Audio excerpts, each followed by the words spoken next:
Hello, I'm Denise Waterman for South West London Television here in the heart of Wandsworth at our vlogging studio.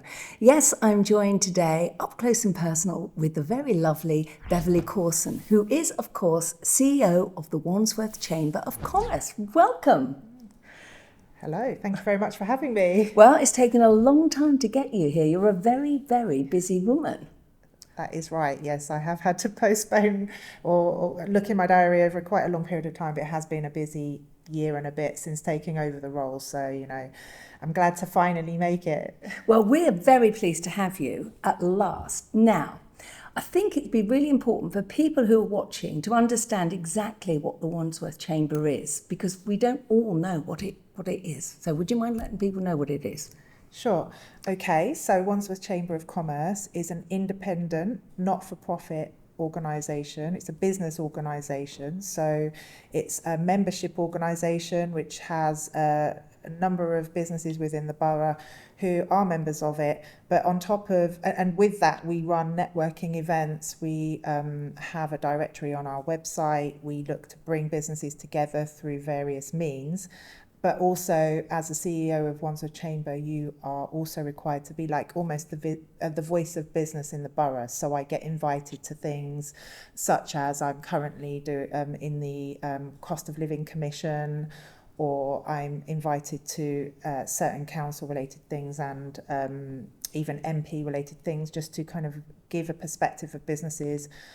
Or sometimes businesses ask us to represent them in some way, whether that be some sort of petition or, things happening in the local area. They want to let us know what's happening so that we can communicate that with the more, with like the council and other official bodies. But look, let's just take it back. You haven't always been in charge, have you? You took it over very recently. How did that happen? No, so it's been a year and a few months now. It's not been that long at all. And before that, I was a member for about 11 years, I think it was 12 years. So it all came about because, originally I went to my very first Wandsworth Chamber event in the Battersea Power Station before the development started. So that's how long ago it was. And I asked to be introduced to the then CEO, who was Steve Pinto. And I basically propositioned him about doing business support for businesses, because in my own business, we're a business coaching company and we do business support, and it was in partnership with within this other organisation. And that kind of began a relationship with the previous CEO over all that time, where we did business clinics, we ran workshops, we did things for businesses. We became eventually the business support partner for Wandsworth Chamber. And within that, I actually used one of our main services called Strategy on a Page with Steve for the Chamber. And by doing that, I had a major insight into kind of the purpose of it, the vision of it, and helped with kind of shaping the strategy for it at that time. So I had a really good sort of insight into the chamber through that. And then Steve started asking me if I would help covering him when he was on holiday. And he asked me about 4 years ago if I would be interested in replacing him, because I think he started to do succession planning and thinking about retiring. And he said he would like me to take the position, but he didn't know when it would be, because he was still had the passion for it. But then obviously COVID hit, and he was one of the people that moved to Devon in the COVID situation. And then I got the phone call saying, yeah, we've moved. Are you interested? And events were coming back at that point. So Did you have any hesitation about it? Yeah, absolutely. When I first said that I would take the role, it was when everything was thriving. The chamber was thriving, and I'd also had my own challenges in my business through COVID, so I'd been very much focused on that. So then this opportunity came out of, not out of the blue, he gave me some warning, but it was still not really at the most convenient time. In fact, the worst possible time with the situation, with everything that was happening. I had to take a couple of weeks to think about it, because I wasn't sure of what the impact would be on my business. And I knew that it would be a really difficult task because of the chamber had been really affected by COVID. And so Steve had been able to continue to run it whilst everything was online from Devon. But it got to the point where he couldn't do that anymore because obviously he needs to be able to go to the local things. So that's when I stepped in and started taking on the role. And it wasn't until I kind of got to lift up the bonnet and see what the actual situation was, and I realised just how bad the impact of COVID had been on the chamber. Must have felt like Everest. Do you know what? That's a really good way of putting it. It did feel like Everest, because also at that point, you didn't actually really know what was the appetite going to be for coming out to meet with other people, because everybody was super cautious. Do we look bad as an organisation creating opportunities for people to mix and mingle when actually they've been told to stay in for the last 2 years, pretty much?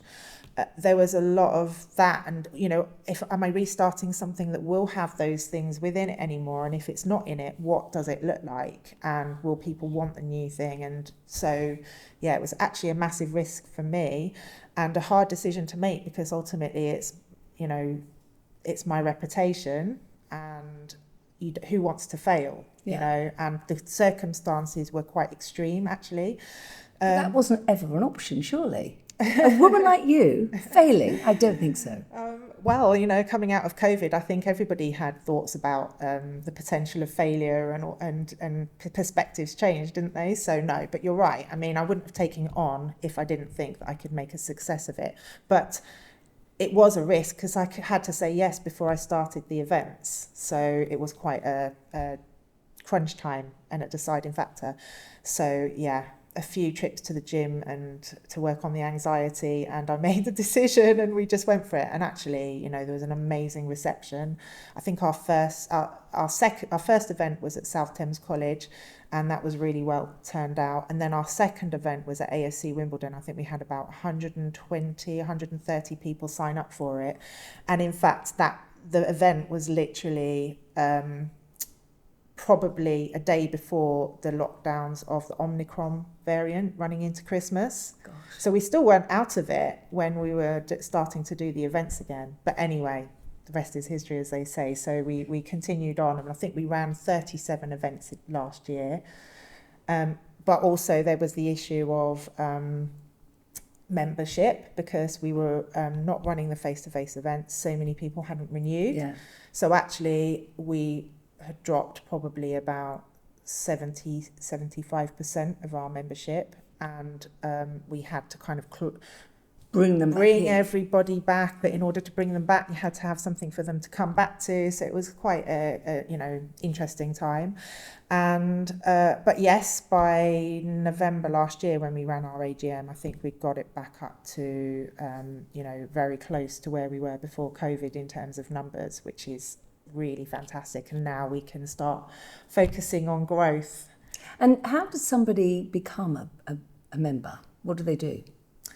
Well, it's all on the website. There's a tab on the navigation bar where they can find out about membership, find out about the levels. But we're a very open chamber, and people are welcome to come to events as a non-member. They usually have to pay for it, but they can come along and they can test the water a little bit, see what it's like. I've got to say, with people. I go to these events. They're great fun. You meet some really interesting people, and you can do business as well. I mean, what better way to go out? And also, the breakfast meetings, they are great fun, and the food is amazing. Yeah. I know it's not supposed to be about that, but the networking is very, very well received. It really is, yeah. And I think what's interesting is, I think generally people were interested as to whether networking would continue the way it had done before. But actually, I think there was an absolute appetite for it, because people had been all kind of locked up, and they were keen to come out and mix again. But also because of the impact of COVID, and now because of everything else, the Ukraine war, the financial crisis, all the things that are happening are meaning that I think that businesses are looking for a community that can support them, to be part of a group of people who can be positive, help support, help to open the doors of opportunity, hopefully help them with their business in some way. And so that's definitely what the Chamber of Commerce does. Well, what's interesting for me when I go to the networking meetings is that why would I use, for instance, Joe Blogg's accountancy from a book, or not book anymore. I mean, what school am I at? It's not online. I'm looking for an accountant. I'm going through, I'll just pick him. Why would I pick him? If you go to these networking events, I need an accountant. Guess what? There may well be an accountant there. I can have a chat with him, find out what his business is all about, and actually see a face behind a bit of paper. Yeah. And it's so much nicer to actually get to know somebody. And a lot of these people, I've seen a lot of faces that come time and time again, who is obviously working for them, otherwise they wouldn't come back. Yeah, absolutely. It's the thing is with networking, it's not about overt selling. It's about building relationships, isn't it? And building that trust. And when you see people, turning up multiple times, then you get the multiple touch points that you need in order to kind of get a deeper understanding of what they're doing and who they are as a person, and really assess whether they're somebody that you would like to do business with. So that's why it works. But also we do have a directory as well. So people can go on the Chamber website and they can have a look at the businesses in the borough, and they could actually just directly approach an accountant, for example, and say, I see you're a member of Wandsworth Chamber, I'm looking for an accountant, can we meet? And the other thing with networking as well is it's not just about the person there, it's about who they know. And, each person in that room could know 150, 200 easily other business people or people in their, in their world, whether it's B2C or B2B that a company does, then, there's the potential of them, like you say, referring business to you, but it only happens really when you've built a relationship. Yeah. So I would say that Wandsworth Chamber of Commerce is very much a space in which business leaders can build relationships with each other. And what's really nice is once you get to know people within the chamber, it is like meeting up with a friend-ish. Do you know what it is? Of course. Obviously not somebody. I would say business buddies. Yeah. So it is really nice, and you feel comfortable in their company, and you know that nobody is trying to sell you something necessarily, because there's nothing worse than a salesman. Yeah. I'm sorry to all the salesmen out there, but sometimes it's hang on a minute. I'm one of these people, if I go into a department store, I'm the easiest person to sell to, because if I'm looking for something, I'm ready to buy it. So I will say, please don't, Mac, for instance, please don't try and sell me all of those things. I want this, this, this, this, and this. And she goes, thinking I don't have to do anything and you're just going to buy it. But, sometimes I go into a shop and I feel uncomfortable because they're following me around. And if I wanted something, I would ask for it. So please don't make me feel like, and I just want to leave the shop then. And sometimes that you can feel like that in an environment, but that's not what happens with the chamber. I think there has to be a balance. Obviously, people want to get more business, and they are going to tell you what they do, and they should tell you what they do. But you just don't know when that might become relevant for somebody. So rather than trying to kind of push them into something there and then, it's about really that believing that the relationship side of it. Another thing that sort of comes from being in the chamber as well is that we have members all the way from startups and one-man bands right up to the biggest businesses in the borough, like Battersea Power Station and slightly big. Yeah. Although, obviously that's the development company is the member, and there are many businesses in the Battersea Power Station area. And there's Banham Security, which is the biggest business in the borough, I believe. And Martin there, he's the previous managing director, he's a non-exec director there now. He's actually the chairman of Wandsworth Chamber. Right. And there are various other larger businesses, and so it's an amazing opportunity for the smaller businesses to actually access some of these bigger companies, which they wouldn't normally get the opportunity to do so. Equally as well, we also partner with the council. So we are not the council, we are independent. A lot of people do ask me, are you the council? When we're totally independent, but we do work in partnership with them, because again, it's good for us to create that channel of communication between businesses and the council, and they do like to partner with us on some events as well. So it's a collaboration really to support business in the borough. And apart from the networking mornings, sometimes there are evening networking, and then there are mix and mingle nights. What's the difference between the networking and a mix and mingling night? It's the same thing. So the current mix and mingles that we're doing, which may be what you're referring to, they are specifically events to promote the Wandsworth Business Awards around the borough. Okay. Oh, so let's not forget the Wandsworth Business Awards. We are here not just to celebrate your excellence as business providers here in Wandsworth, but we're also here to make a difference. So we always run networking events. They just happen to have called the Business Awards Roadshow events mix and mingle events. It's all mixing and mingling. Oh, okay. It's all mixing and mingling in. I can't even say it. So yes, we are bringing back the Wandsworth Business Awards, which has not happened since 2019, before the pandemic. And what a night have they got for you? Yeah. If you're thinking of going on a big business night, then this is the one for you. Get your tables now. Yeah, exactly. It's the most prestigious business event in the borough, and it's just an amazing opportunity to celebrate the amazing array of businesses that we have in the borough. In fact, I mean, if you think about it, Wandsworth is such an amazing borough anyway. It's got, don't quote me on this because I always get a little bit confused, but I think we've got 8 town centres. Really? Gosh. Yes. And so actually it's a really big borough with each town centre is very different as well. So you have Roehampton and you have Battersea Power Station and you have Putney, and I could list them all, but I won't. But the point is that each one of those has a town centre. That means they have the hospitality and retail businesses. They have the businesses that are working from home, the businesses working in the offices and the shared working spaces. There's a whole mix of businesses in each of the town centres. So actually, apparently we've got 17,000 VAT registered businesses. Again, that's what I was told. I'm not sure if that's the official number, but we have this amazing array of businesses in the borough, and so the Business Awards is a great opportunity for people to put themselves forward, and to have a good night out. To have a really good night out. I'm definitely looking forward to that. So yeah, the Business Awards are coming back this year, and because What date is it? It's the 20th of June. And how do they buy tickets? They're not live yet. Everything about the Business Awards is on the Wandsworth Chamber website. Okay. wandsworthchamber.org. Okay. And we encourage businesses to put themselves forward for an award. We're also looking for sponsorship for the awards. It is a massive event. It does cost quite a bit of money, and so we do rely on sponsorship. So let's just clarify something. You can put yourself up as a company, or someone else can nominate you. Is that how it works? Or do you have to do it yourself? Either. Okay, so... But primarily, I would just put yourself up for it. Okay. And as far as sponsorship is concerned, what would a sponsor get for their money? Why would it be a good idea for them to sponsor it?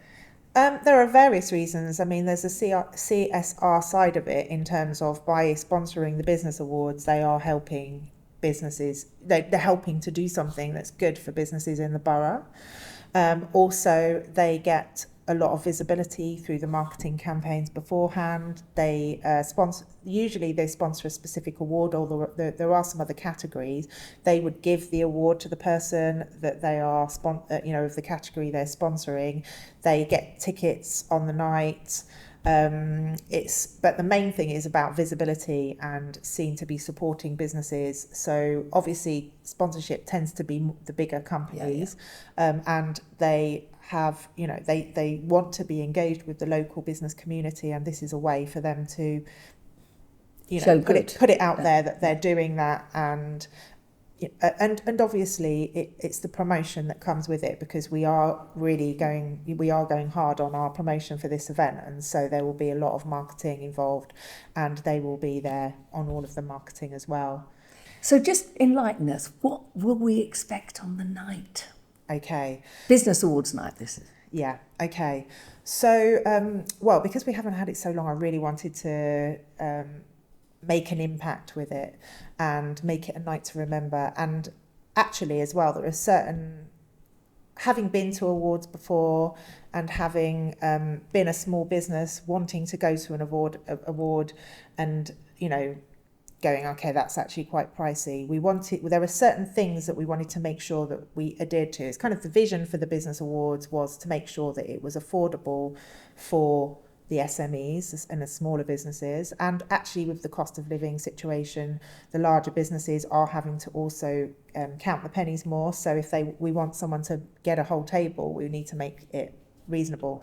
So that was a driver. And also I wanted to make it a night to remember, so that and be attractive to people to come, whether they're going for an award or not, because we want to celebrate business resilience, and we've all been through a very challenging time and we're not out of that yet.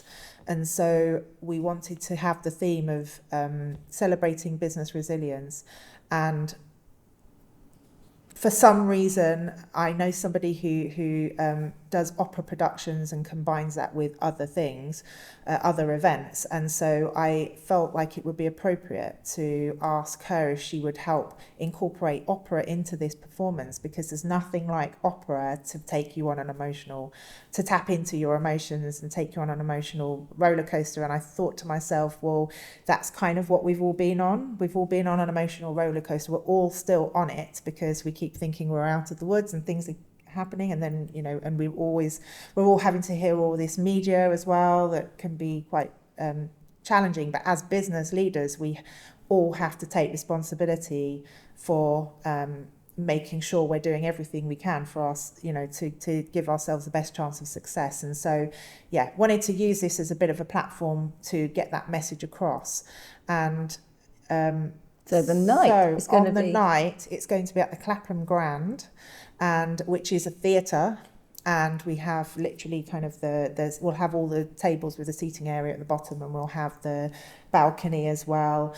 And we will be combining the awards with opera. So we'll have chunks of sections where we'll be doing opera, chunks where we'll be giving the awards, and we'll be taking people through a journey through the opera. And the songs are being specifically selected for the message that they bring. We'll be finishing with Nessun Dorma, which is apparently about, I think it's saying we are victorious. And so we want to leave people on a high, feeling really positive and motivated to go out there and really just make it happen for themselves. I hope you're making the last song sing-along so everyone can find their inner opera person. I don't imagine anyone can sing if they want to, right? I think I imagine, having seen them do these performances before, everyone will be just mesmerised. Well, I have been to a party recently where there's a young man who does opera, and he's specifically involved because he sings and tells the story of what he's singing. But then, towards the end of his short performance, he hands out song sheets, and we all have to do Nessun Dorma. And it's hilarious to look around the room at all these people who suddenly think that they're opera singers, because there are men really going for it. So maybe that's something they're singing in Italian. Oh, yeah, I think they made it in English. They've made it in why. So this will be the classic. Can't we have the reprise as the English version, a song sheet on every table? Sorry, that's me thinking outside the box here. I just want the. She wants the professionals. I wanted to go for the professional, as if the Barcelona. Was it the Barcelona Olympics? Yes. Where they had Pavarotti sang it? Yeah. You've got Pavarotti coming as well. My God, that's amazing. I wish. So it will be passionate. It will be a really memorable occasion, and so and as I say, it will be more affordable, so people can come for the performance. They will still get the food, the food and everything, and we're keeping the food costs low by doing food a certain way, because if you have a 3-course sit-down meal, it really will make the ticket price go up. So we're just having to think about all these different things. So we are thinking out of the box. Some people may like it, some people might not like it. But you can't please all the people all the time. You can't please everybody, and we just want to make it accessible and affordable for more people. And memorable. So don't forget, Absolutely. get your tickets as soon as you can. You're going to miss out on a great night. Exactly. Thank you so much for taking the time to have a little chat with us. We look forward to seeing you again and hearing more about Wandsworth Chamber moving on. But for now, I'm Denise Waterman, and you've been watching South West London Television. Thank you.